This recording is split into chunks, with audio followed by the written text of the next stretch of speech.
Je vous l'annonçais en titre, parlons de l'ouverture ce matin des travaux d'un séminaire de sensibilisation sur la lutte contre la fraude téléphonique au Gabon. Ce séminaire visait principalement à recueillir des propositions de solutions à même de favoriser une lutte efficiente contre la fraude téléphonique au Gabon.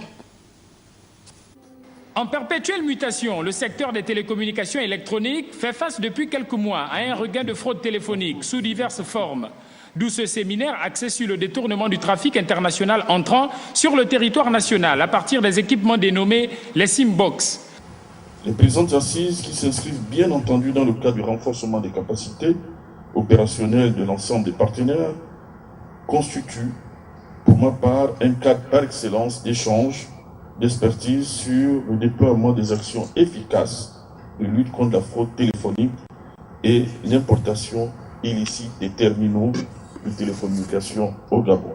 À l'issue de cet exposé fort édifiant, les participants ont eu droit à une description de la fraude téléphonique sous plusieurs angles. Il y a le contrôle qui est mis en place au niveau de l'autorité de régulation qu'est l'ARCEP.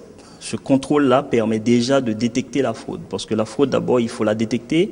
Ensuite, une fois qu'on l'a détectée, il faut qu'on prenne des actions pour démanteler les réseaux de fraudeurs et aussi prendre des actions préventives pour que les gens ne se font pas arnaquer, par exemple les entreprises qui possèdent les PABX. Le détournement du trafic international s'opère à partir de certains leviers dont le PABX, le Bay Puzzing, entre autres.